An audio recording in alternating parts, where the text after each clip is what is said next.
Hirap. 3-2, narration ako. Ang hirap na trabaho ng Espina because you have to be very vigilant at all times. Mas maraming information, mas maganda. Dahil wala nang ibang maasahan ng mga Amerikano sa laban. Noong World War II, may isang espiyang naging susi sa tagumpay ng mga Amerikano sa Maynila. Ang kanyang pangalan, Josefina Guerrero, ang tinutuloy ang Letter Spy. Ako ay isang Pilipinang socialite sa Maynila bago pa magsimula ang ikalawang digmaang pandaigdig. Masaya at komportable ang pamumuhay. Ikinasal sa isang doktor, nagkaroon ng anak na babae. Ngunit bago pa lamang simula ng mga Hapones sa mga pagsabog sa Maynila, ay nauna nang sumabog ang aking dibdib. Kung nalaman kong tinamaan ako ng isang sakit, nung sa panahon iyon ay tinuring na isang habang buhay na sentensya. Isang nakamamalay na sakit na noong mga panahon iyon ay walang lunas at itatakot ko na lamang sa lugar kasama ang mga kapwa, kaya ito inandun sa mamatay. Ngunit ito ang sandala ko upang sumayaw sa balan ng mga Hapones. Salo.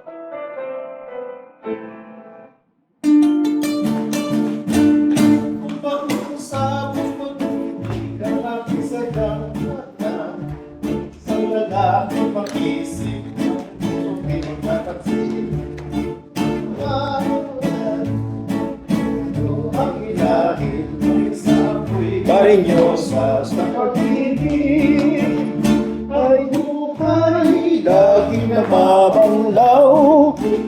Kakanta ang pagsintang tunay kailan pa man may irong bigyan ng pag-asa. Handang magsinta ng pusong may tusa, may irong bigyan ng pag-asa. Handang ipagsinta ng pusong may tusa. Sisikapin ko sa pag-ibig na maging isang kalutosa, na matupad ang panaginip na puso sa bigat may sigla. Tapuhin ko man ang pangarap ng komunidad dahil sa ako'y karinyosa sa pag-ibig.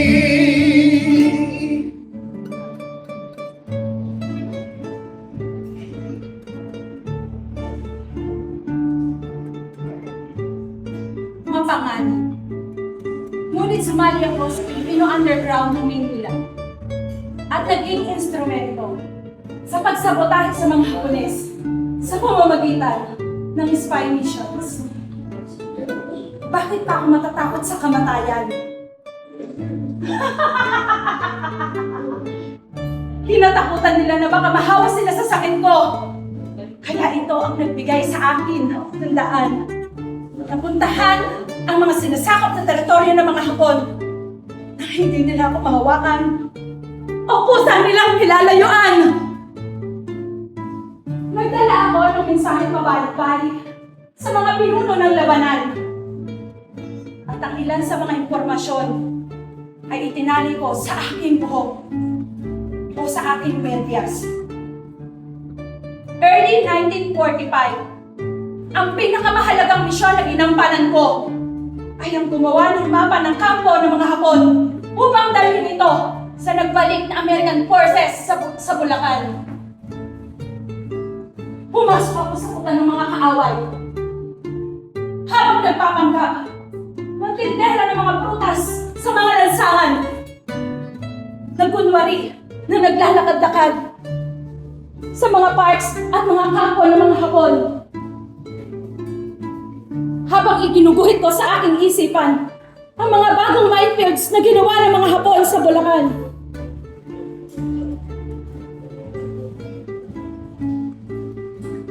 Ng mga prutas na nagsilbing sisidlan ko ng mga mapa. Sa likod, ang labis na pananakit ng ulo at matinding pagkahabo ay binaybay ko ang 40 kilometers na ruta patungong Kalumpit, Bulacan nang nakapaa lamang. At pagdating doon,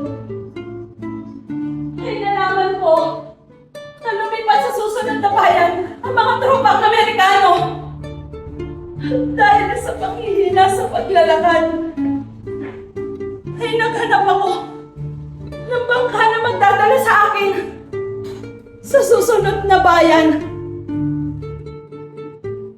Habang sumasayaw sa palalahong palahap na mahapon sa Bulacan. Nang marating ko ang headquarters ng mga Amerikano, ay inabot ko ang mapa kay Captain Blair ng 2nd Infantry Division. At ang malakad na, ang hirap ng dalas ko, pinika niya. My God! I never dreamed that Filipino woman had such courage. Nailigtas ng isang babaeng ketongin ang dahan-dahang buhay ng mga Amerikano at lahat ng buhay ng internee sa Santo Tomas mula sa malagim na dilubyo at kamatayan. Pagkatapos ng digmaan, ay pinawalan ako ng Medal of Freedom. Pinitisyon ng mga politiko sa US at mga nailigtas kong GI upang magpagamot sa Carville, Louisiana Leprosario. Binigyan ng pinakamahusay na medical care sa buong mundo. Naging laman ng telebisyon, mga pahayagan, at sa radyo yung malingaw ang aking pangalan. Ganun pa man, nahirapan ako maghanap ng trabaho dahil sa bahid ng ketong. Pinalitan ang sarili kong pangalan ng Josefina Guerrero to Joey Lomas. Sinangla ko ang aking Medal of Freedom. Hanggang nakakalam kung ano ang nagawa ko nung ikalawang digmaang pandaigdig. Nagtrabaho bilang isang clerk at volunteer usher sa Kennedy Center for the Arts. Sa pagtatapos ng aking buhay noong 1996, ay lubusan na akong nakalimutan. Walang gaanong kumilala sa isang bayani ng digmaan na nagligtas ng daan-daang buhay ng mga sundalo at kanyang mga kababayan. Madaling kalimutan ng mga katulad ko. Ngunit magsilbi sana akong isang halimbawa para sa mga babae na sa panahong tinatawag sa na magpakita ng kabutihan at lakas ng loob na taglay ng isang Pilipina. Umaasa. The Leper's Spy. Play the music.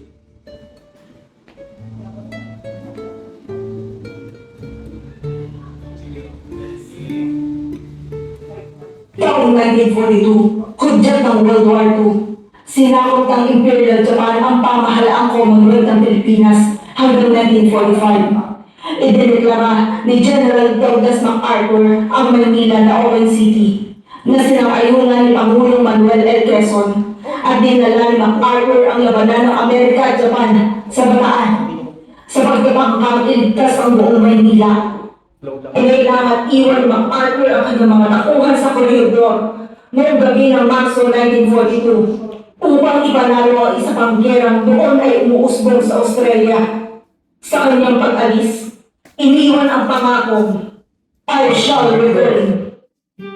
Ang Bataan ang nagsakripisyo, lihid sa aming kaalaman. Ang payapang bayang ito ang sasalo ng mga bala na dapat sana'y nakalaan sa iba. Sumugod ang mga sundalo ng Japan Imperial Army na pinangunahan ni General Masaharu Homa, dala ang pangako sa Emperor ng Japan na sasakupin ang Bataan sa loob lamang ng 45 araw. Nahirapan si General Homa at nagkaroon ng pansamantalang katahimikan sa labanan na dapat sana'y tatagal lamang ng 45 araw.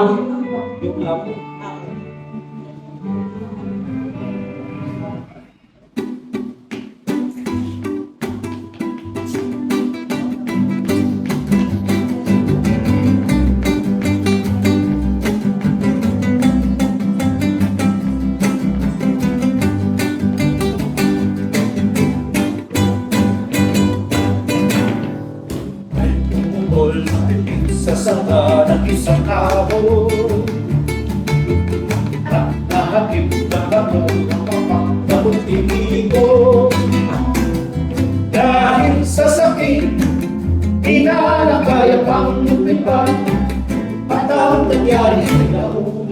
ngunit parang takong bumigas.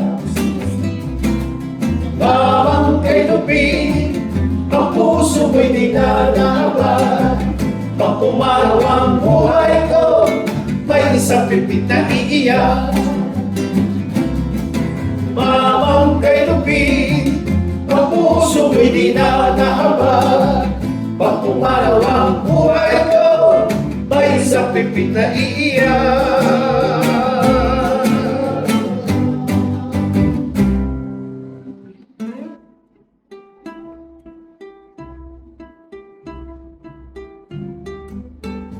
Ganyan lang.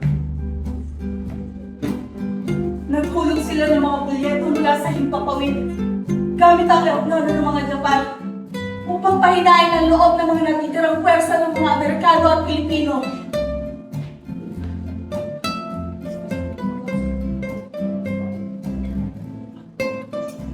Isa na rito ay yung ticket to surrender.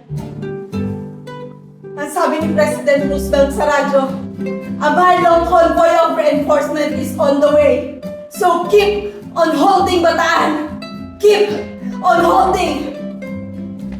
Ngunit walang convoy na dumating. Kulang na ang pagkain at gamot. Kumain sila ng mga iguana, ng mga ahas, ng mga kabayo. Sigaw na maya-maya ang kamote. 50% more casualties ng Philippine Army ay may malaria. At naghihintay na lamang ng kamatayan. Sa kawalan ng pag-asa,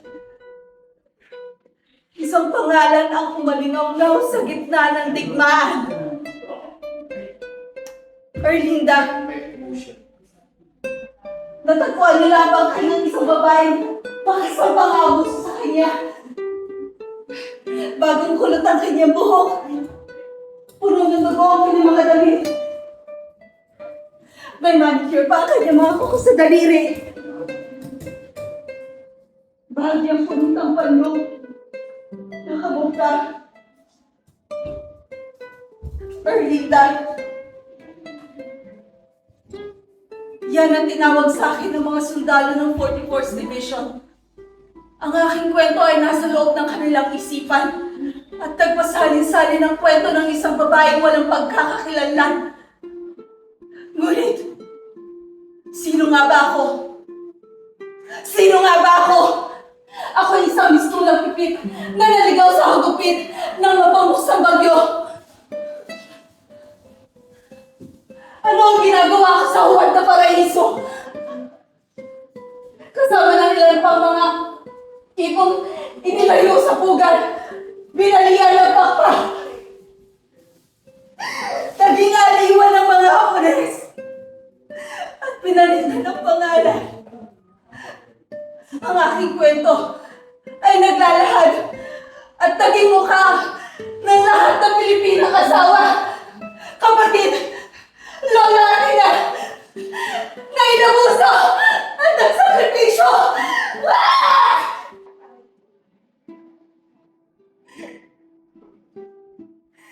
Sa ilalim ng araw na pula at nagkaisa ang lahat ng Pilipino at Amerikanong sundalo sa isang bagong sigaw ng labanan. Remember, Erlinda!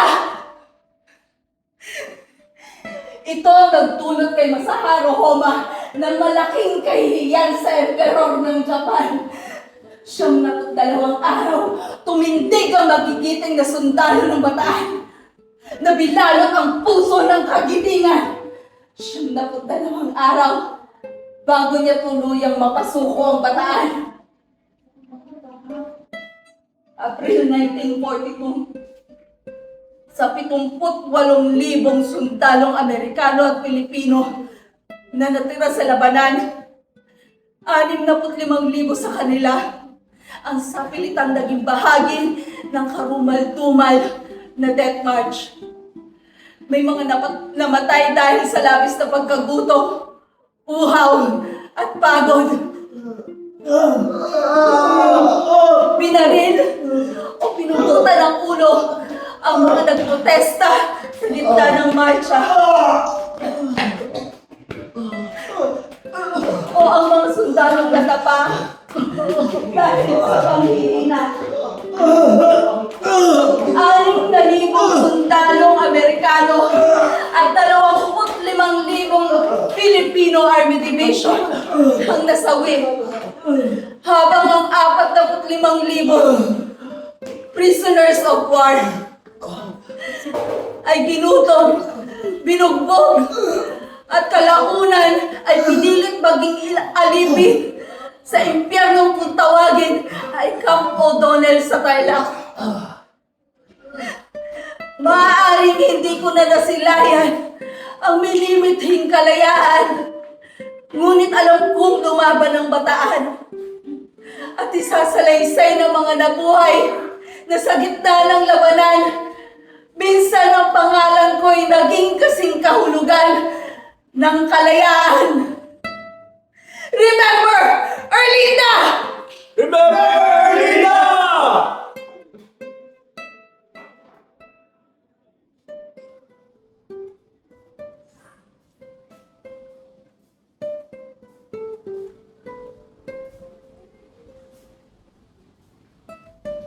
Paano kaya kung sumali ang isang kaprityosang beauty queen sa hukbo ng mga liga? Paano yaing bisa ng Indiera? Ako yang mo Irimedes Gomez at yung makisali ni Mexico, Pampanga. Oo, isa akong beauty queen at nag-uumpisa pa lamang mangarap bilang high school senior. Mahilig ako manali, kaya nagkaroon ng embroidery shop. Ngunit nagbago ang buhay ko nang dumating ang mga Hapon. Kaya ang aking amalan o ilaging mayor ng Mexico, Pampanga ay naging aktibo sa kilusan at dahil ko itinurong at pinasal siya sa harap ng buong bayan. Hindi kami pinayagan sa pulang aming mga kamag-anakan na puntahan ng kanyang bangkay na nagdulot sa akin ng labis-labis na hinagpis. So much that it prompted this very vain, very docile young woman to join the hukbong bayan laban sa Hapon. Popularly known as Hukbalahat, ang pinakamalaking guerrilla movement sa Central Luzon. Ang pagsali ko sa Huk ay naging controversial at pinagkestahan ng mga media ang aking kwento. I was one of those women who rose to famous tactical commander. Ang unang mission ko ay ang manggamot ng mga sugatang Hukbalahat.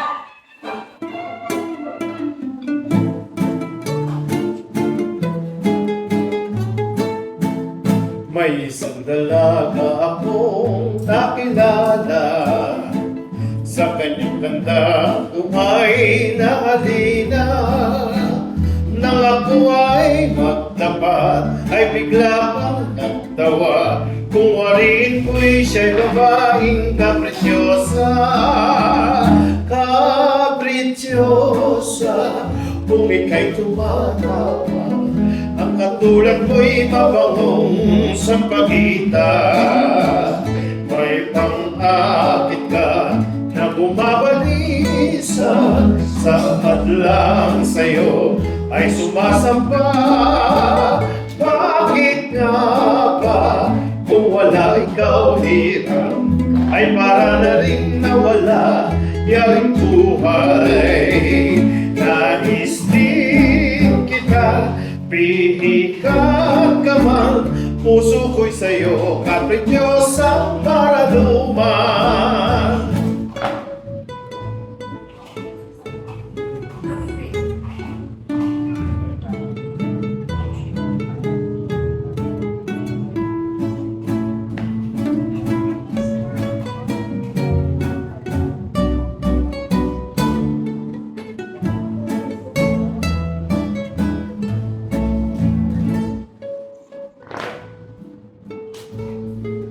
Wala namang issue sa akin kung gawin nila Florence Nightingale ang ganda ko.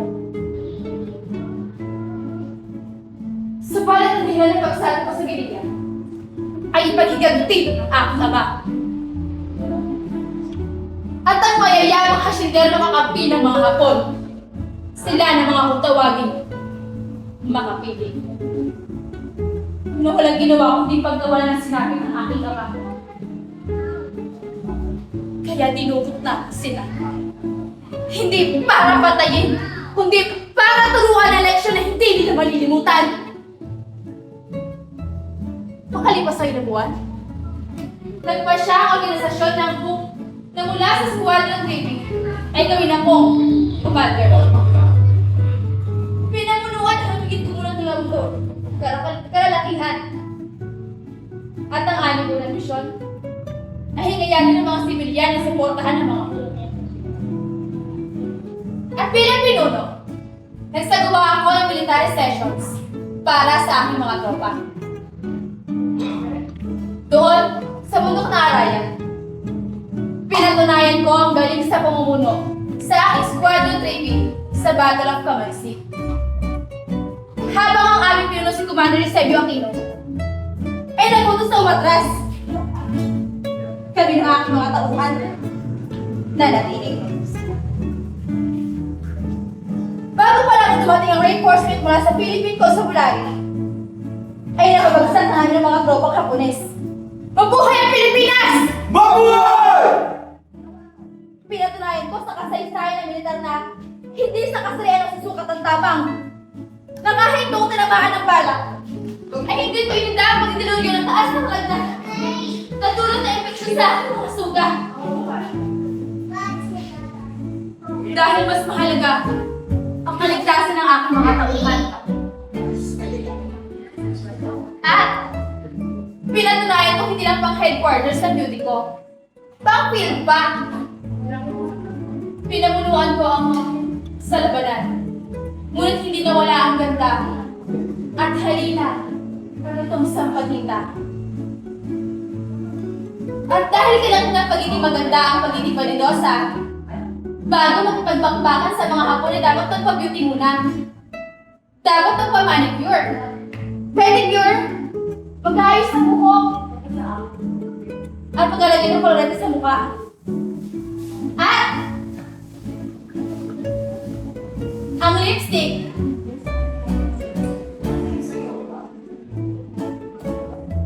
Yan ang nagsilbing warbreak na isang commander ni Wayway. Matapang! Hindi! Puro ganda lang! Tuwing matapos sa mga bakbakan, namumudbud ako ng maliliit na pabango sa mga hukbalahap warriors. Kasi nga, notorious ang mga hukbalahap na mabaho at hindi naliligo. Hindi ko naisip na makikipagsayaw ko sa mga bala ang magdudulot sa akin ng evolution. Personal motives na naging ecological. Mula sa pagiging validosa, ang katauhan ko'y mas lalong lumalim. Higit na nagkaroon ng saysay ang aking buhay. Lipstick ang hawak sa kanan, at sa kaliwa ay pulbura naman. Nakamit namin ang tagumpay laban sa kaaway. Muling sumikat ang dilaw na araw na simbolo ng mukhang liwayway.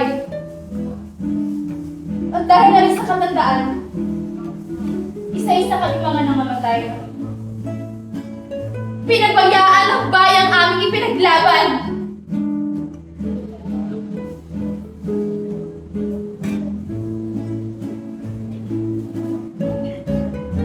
So my message to each and everyone who are struggling in a war called life, never lose your femininity. Ako, si Remedios Gomez, ang lumaban para sa peace and freedom of our country. And I thank you.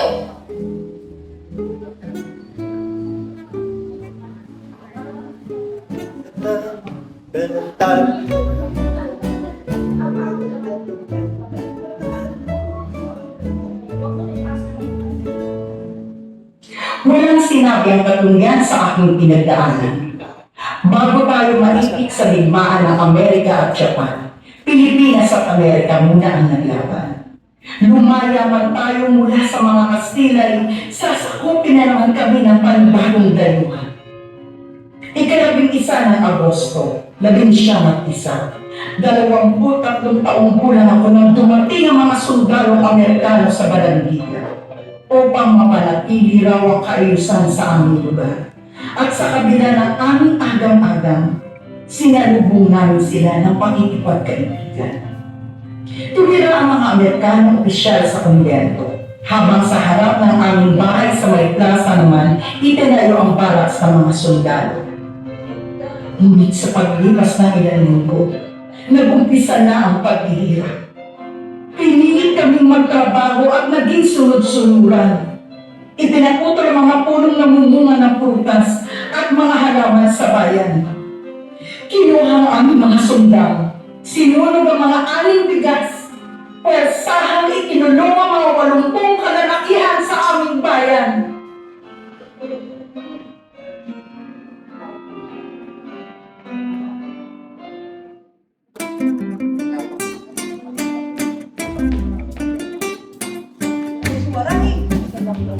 Itatas, waray-waray, hadang patodas, waray-waray, pahala bukas, waray-waray, palikas, kaysa aming maralupan, ganun palagi mapagbigay. Ngunit di ba ang waray-waray, walang sitang kaninuman, kaming babae, waray-waray, ay siga-siga kahit saan, pagkat kami ay lumalaman. Kapag kinamon ang away, waray-waray, sadyang tangan, waray-waray, at kapit kodas, waray-waray, ala ng bukas, waray-waray, palikas, likas sa aming paraluman, galing palagi mapagbigay. Magiging waray-waray, walang sitang kaninuman, kaming babaeng waray-waray, ay siga-siga kahit saan, pagkat kami ay lumalaban. Kapag hinamon ang away, waray-waray, waray-waray, silang takas, waray-waray, handa ng matodas, waray-waray, waray-waray, palikas!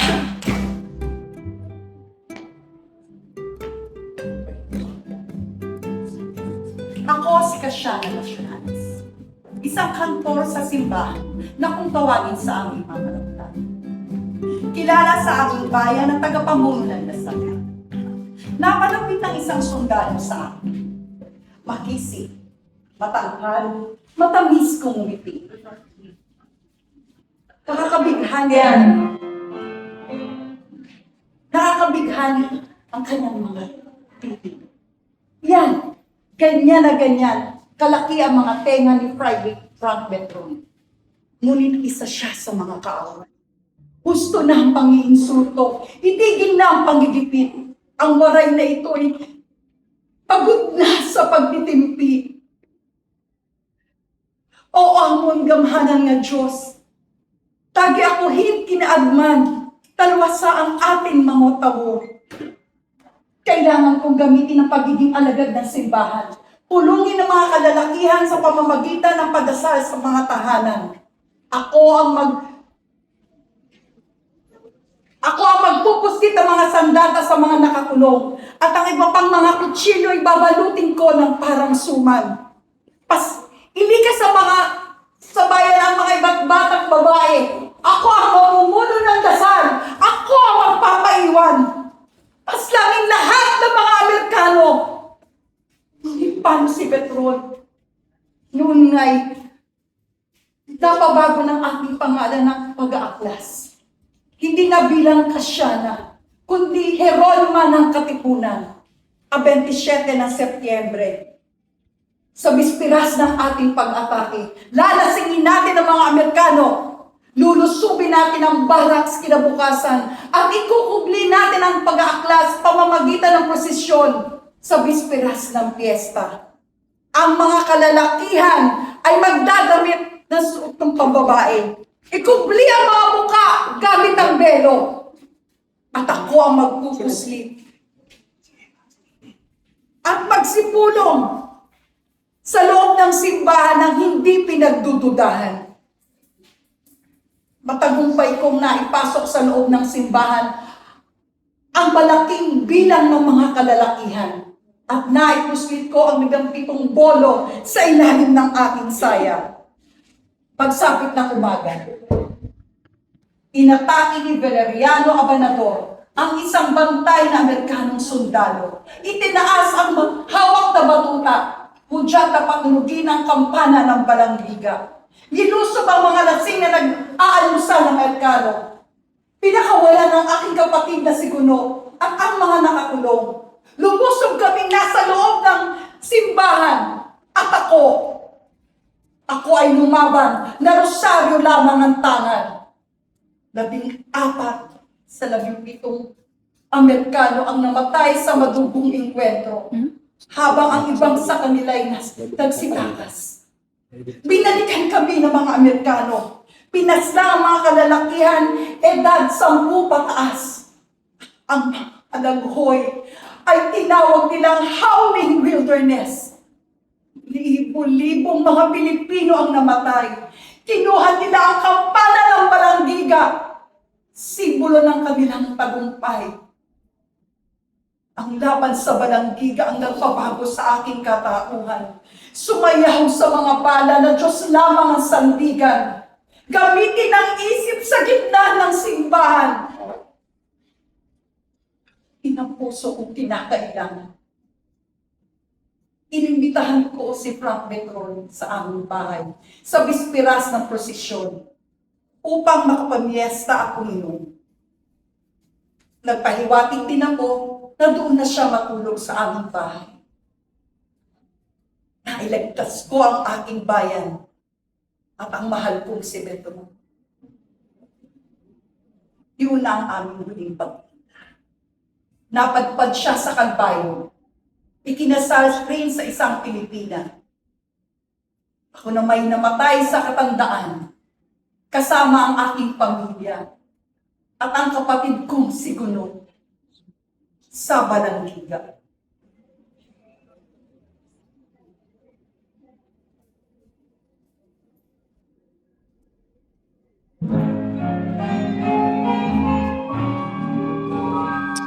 Bilis!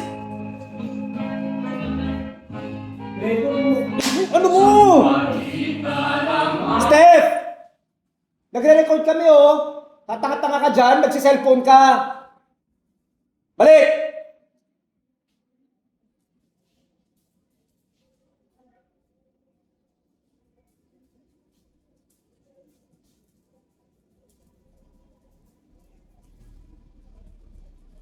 Hindi nakikinig ah.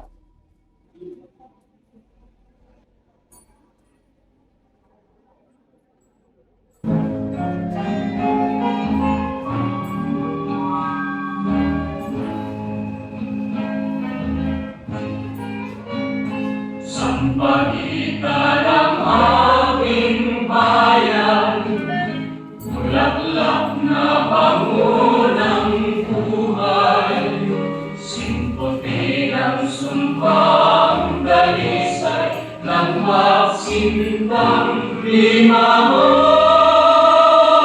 matay. Ikaw raw ang dating pagsuyo ng dalang. Unat kamay, Steph! Unat mo yung kamay mo! Sa gitna ng dahing lumayo ay naghihintay ang dakilang puso. Sa pagluha, umanaw ang paranuma, ngunit sa nakita'y halaman, bulaklak ay puti, may tanda ng buhay. Sumpa kita ang waring tulog sa bawat nagdara. O, sa instrumental pa kayo sumayaw, sabi ko, di ba?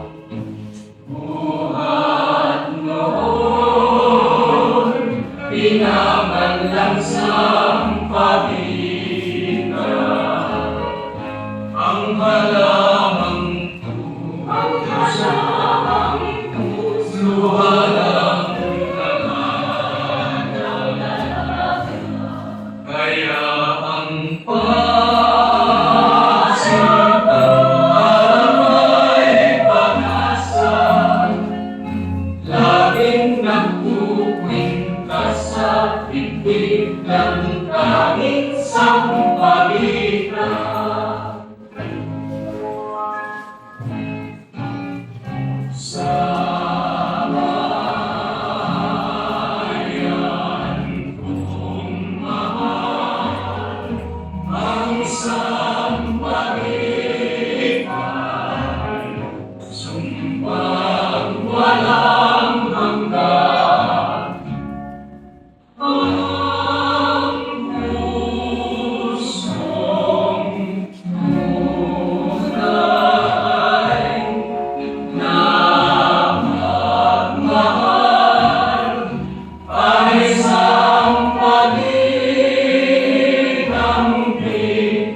Yan lang. Dadaan bumitaw.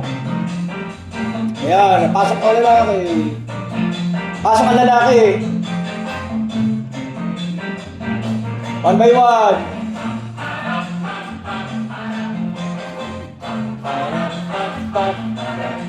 O, isa-isa kayo papasok. Pagbabaw.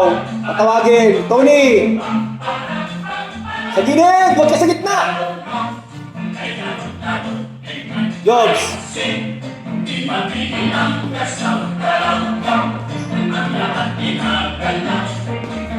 Aileen!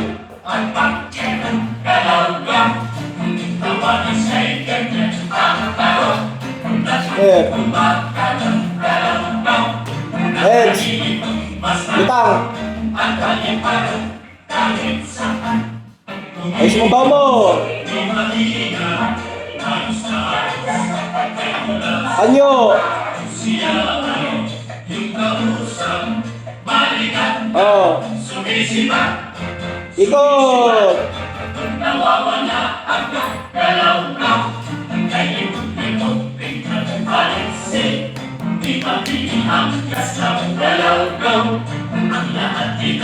Oh, punta pasok isa-isa magbaw. Hawak kamay. Punta sa gilid. Dende, magsa one line. Atras. One line. Oh, dito naman sa kabila. And go. Bow. Kabila. And center. Up.